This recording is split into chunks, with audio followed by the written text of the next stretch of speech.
JavaScript event listeners are great. They allow you to execute code when the user clicks a button, when he enters text into an input field, when he hits a specific key on his keyboard, or when he does a million other possible things. We can always make something happen as a response. Today we're going to explore event listeners by looking at real code examples. My name is Fabian, and this is Coding to Go, the channel where you learn the most relevant coding concepts in just a few minutes.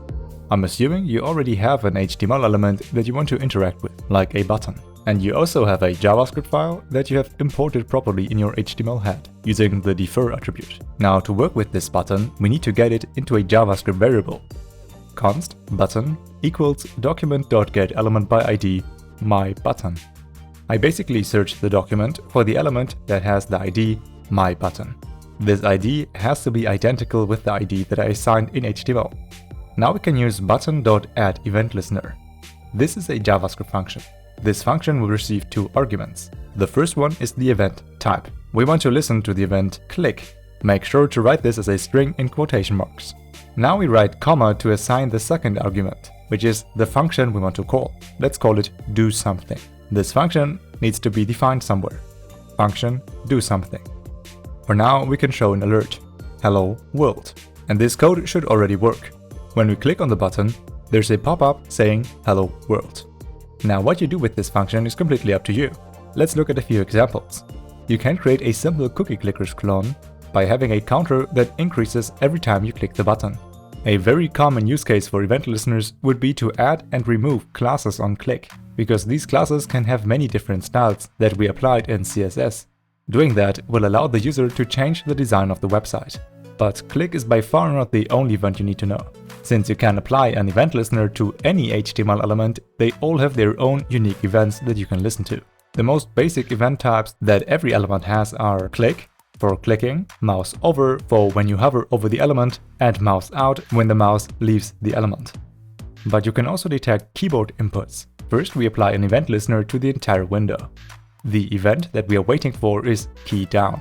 This event will be triggered once any key on the keyboard is clicked. By the way, you don't have to write a separate function for the second argument. You can simply define your function directly inside the parentheses. Then you don't have to come up with a name for it. The interesting thing here is that we are actually using the event object, e. This parameter is something very special when working with event listeners. It is an object that holds a lot of information about the event that has been triggered. Let's console log this event object and see what happens if I hit a key on my keyboard. On the browser console, we can see our keyboard event object. This one has a lot of properties.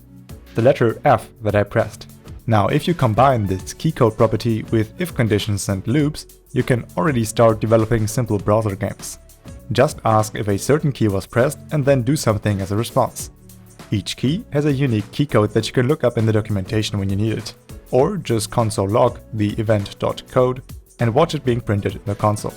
My favorite event type is input, because this is by far the most useful next to click.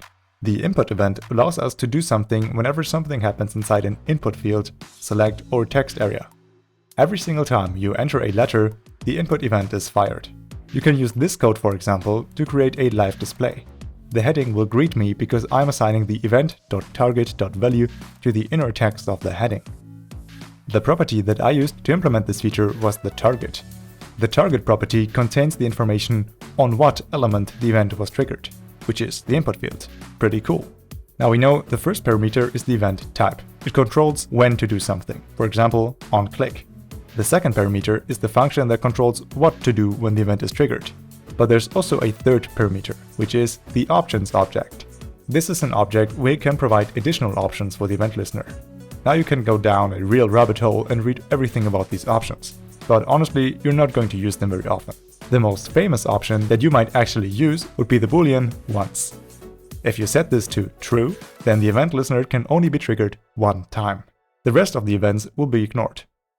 This was Coding to Go, and if you learned something new today, like and subscribe to support our channel. You also might want to check out this video right here.